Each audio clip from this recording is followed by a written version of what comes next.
Hey guys, thanks for tuning in to GameCast. As always, I have Brad, Yo! Mr. G, What's happening? and myself. And tonight, we are going to be talking about something that's really, really close to home. It always holds a place in all of our hearts as gamers. It's going to be what changed our lives in gaming. Whether it's a video game, it's a console, it's a character, whatever it may be, this is completely open discussion. No holds bar. First off, We're I'm gonna going to get have deep. yeah, it's going to get very deep. 20,000 leagues.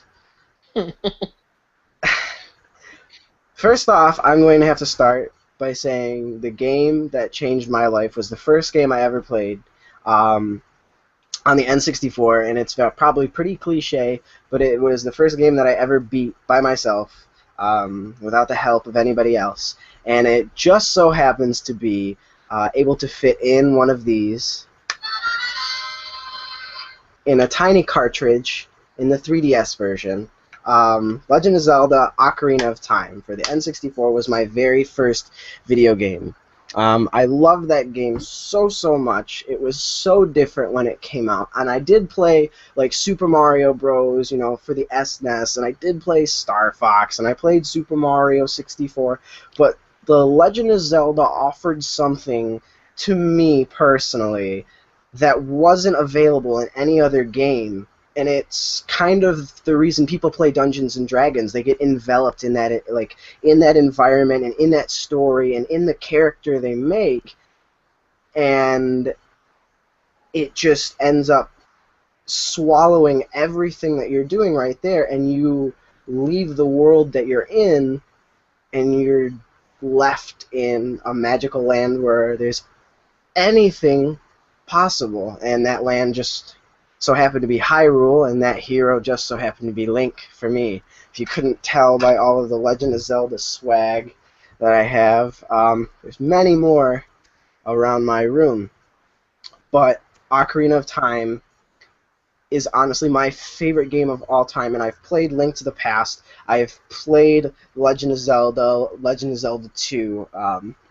Ocarina of Time just brought it home to me, and then it set me on the path to playing all the other Zelda games. So it gave me a standard to judge gaming from the time that I was 7 or 8 years old up until now. And there are very few games that I can say that live up to those standards.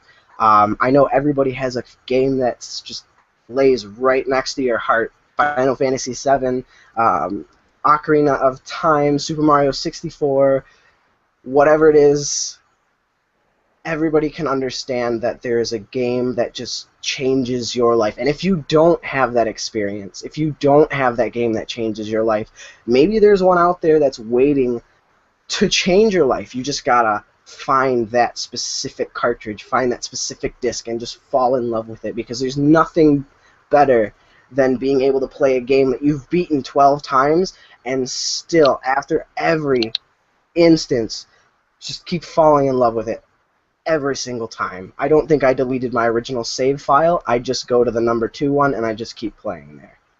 That was a long rant about Ocarina of Time. If you haven't played it, shame on you. You've had 10 plus years to do it. Get a 3DS, play it. Get a cartridge, play it. Get a ROM, play it. I don't care at this point. You just need to play it. End rant. End rant. And I mean, I'm not the only one here who likes Ocarina of Time. I know for a fact Brad does too. And I know for a fact this thing in the corner does too. So, That was a lot. yeah. That was a lot. Victories. Heartfelt. Thank you for sharing that with us, James. You're very welcome. Now, I enjoyed it. Brad. Damn, you gotta go to me now? No, I was going to ask you. I was going to ask you what your opinion on OOT is, like a minute recap, if you could give it to us. Yeah, no, I mean, Ocarina of Time is, I mean, for pretty much any Zelda fan out there, if you ask them what the best Zelda game is, you're gonna get two answers. It's either gonna be Ocarina of Time or Link to the Past. Mhm. And I think for a lot of people, it was, Ocarina of Time, because it was the first 3D one, it really changed the way that you actually, you play the game. And Yep. it's definitely one of those games where I think, it not only changed the way that the game plays, but it just changes how you looked at your games and how they should be played, and and all that stuff. So I think for me, it's I really really love the Legend of Zelda series. Can't wait for the Wii U one.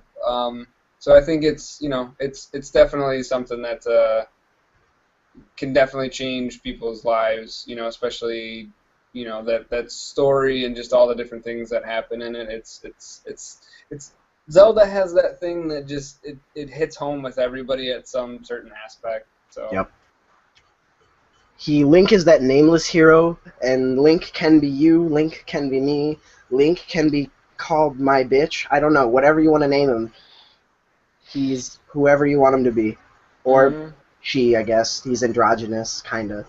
But, Mr. G, what is a game or gaming item that changed your life? Angry Birds doesn't count. I don't... Yeah, I didn't... Angry Birds is fine. I don't... I wouldn't have said Angry Birds. It would have only changed my life in terms of gamer score, but... my game of choice is Super Mario World, and by connection is the Super Nintendo in general.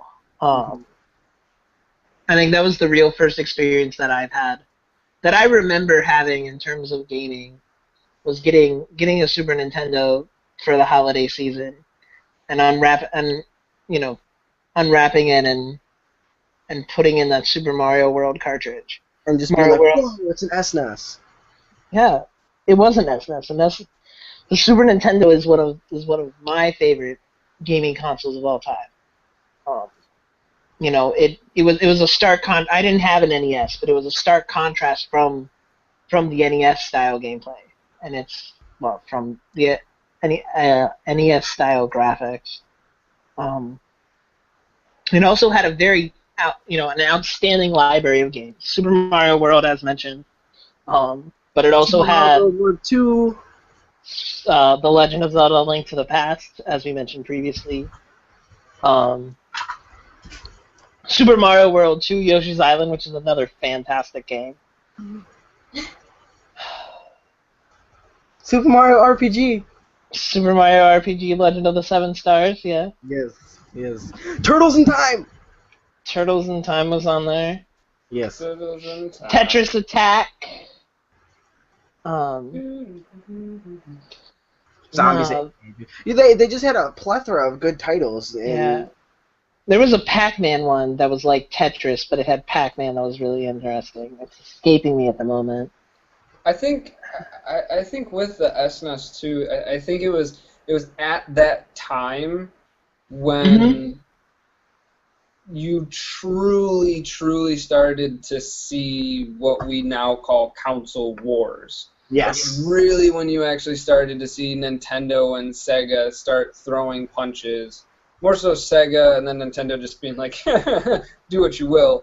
But that's really when you just started to kind of see that shift in the culture where people are so one-sided. Or oh no, Brad died. Oh no. Oh no. Well, I'm assuming Maybe he'll come back. I think he will come back. Man. Yeah, I mean, I agree with that one-sided comment. I think he was saying it's we picked up a book about the console wars that just came out recently, and it goes pretty in depth about Nintendo and Sega's battle. The console wars. Yeah. Pick it up at your favorite bookstore. Yeah. But it's like Nintendo was still very family focused and kid friendly. Yes. Even though they had some titles. They did. I mean, Mortal Kombat. It was around that time that Mortal Kombat.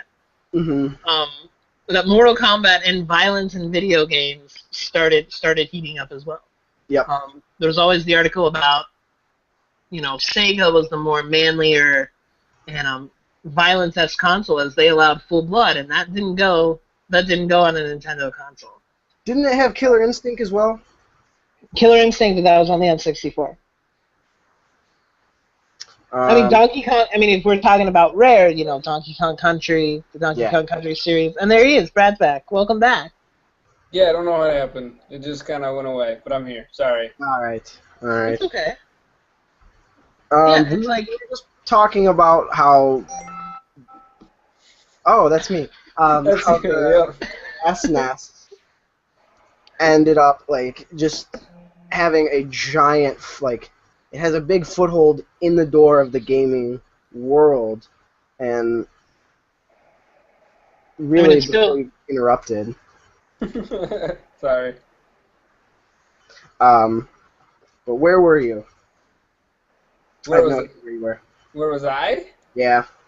I was just saying that it's, like I said, it was at that time when everybody kind of was changing and just saying this is my system and this is my system, and then that's really when people just started kind of having these one-sided arguments. Yes, that's where the fanboys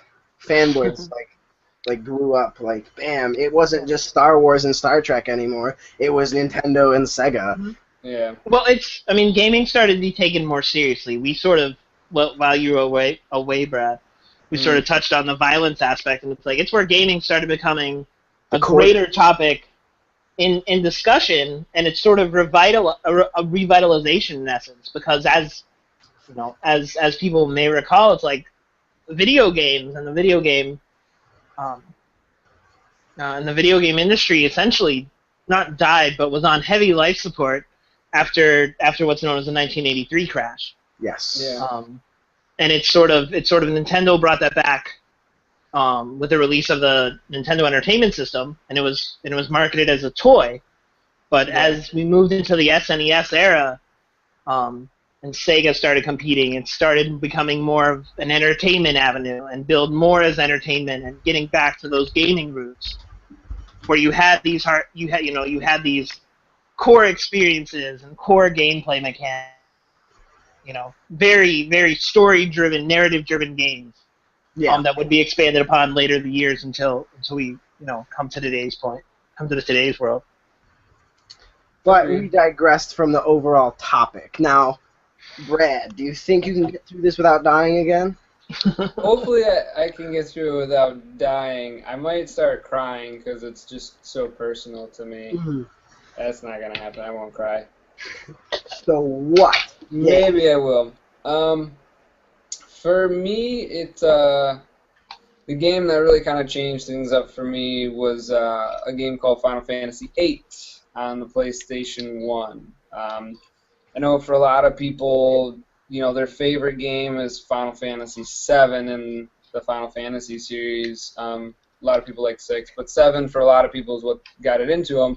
And unfortunately, well, I shouldn't say unfortunately, that wasn't what got me into it. I played 7; it was a great game, but 8 hit home a little bit.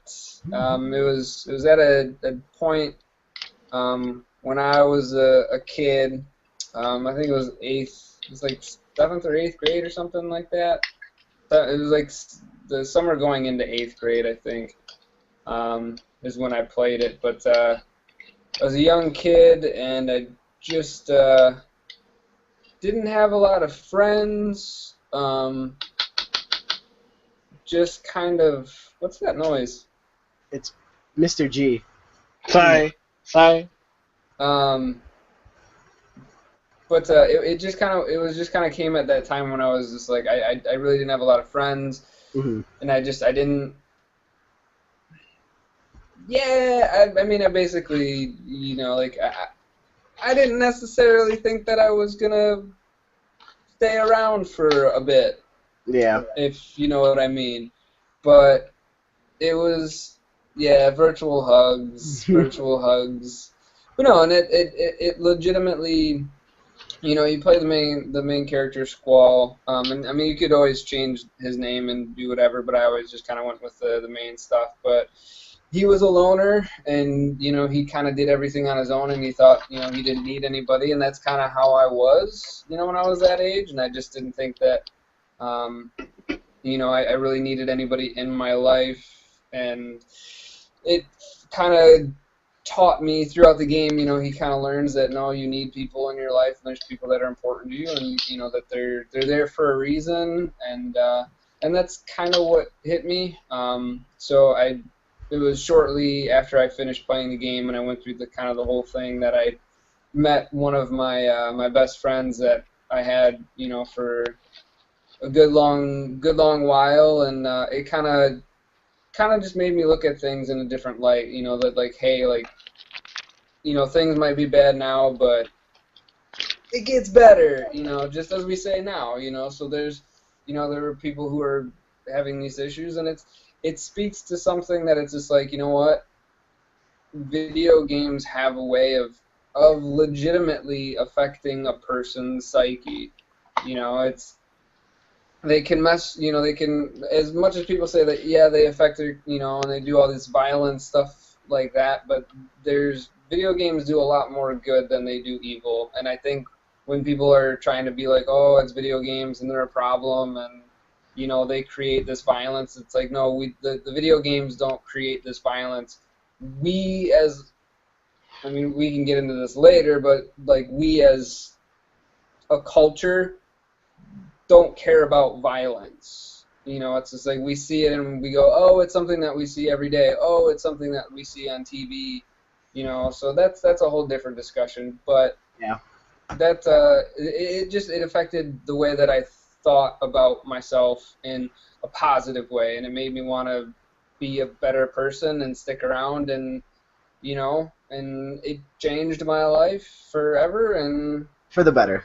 yeah, and I started from the bottom, now I'm here. Yes. And I mean, I can say the same thing about Link. Like, not to say that, like, a lot of fictional heroes are amazing role models. One, because they can be written to the best of, like, human ability, human nature, morally, ethically. Their personalities are almost flawless, but they still find ways to show that they're still human in a way. So, like, Link is one of my all-time favorite role models because he's, like, the embodiment of all good. And it just shows that no matter how hard you struggle, in the end, it always pays off. With all of that being said, it kind of goes to show that kids nowadays who all they play is Call of Duty, all they play is Battlefield, Grand Theft Auto 5, like, are they having these types of experiences with this type of game, like Battlefield, like Call of Duty, like Grand Theft Auto? Do they have these epiphanies? Do they have these moments where they really get so enveloped into the story and into the character that it changes them? I honestly, I can't get that answer. I don't think any of us can get the answer, but it's just something to think about. It's a little bit more deep than I would like, but it's something interesting to think about because you have Mario, you have Donkey Kong, you have Master Chief, you have all of these very established, very moral characters who have one direction, and it's on their moral compass, and it's forward. It's right. That's it. They don't stray from it at all. It's just something interesting to think about. Now, I know in previous shows you have seen a figure somewhere in the background of here, and they don't really do anything. They're either on the DS, or they're on the gamepad, or they're just sitting there for some reason. Tonight, we're going to get it to speak. So, it's the same question. Alive! The same question that I proposed to Brad and Mr. G and myself is now going to be thrown at Allison. She's the background character that's usually in here. So, what is the game that changed your life? Hello, Allison! It's our NPC. Yes. So what is it? Well, first off, there was, Majora's Mask, just because, like, I grew up with that game. That was my baby. That was my game, and all the side stories. But, the game that just, like, I don't know, it holds a really special place in my heart. No one really understood it, but, it was Donkey Kong 64. or N64 because Yes. like some of my earliest memories is just like me running home from the bus stop from preschool every day and running into my parents' room and sitting down and jumping on the bed and just screaming at my dad like, "We gotta play Donkey Kong! We gotta play Donkey Kong!" And so, like, Donkey Kong! exactly. And that was like the game that my dad and I beat together when that was the first game that I ever beat, and it was with my dad.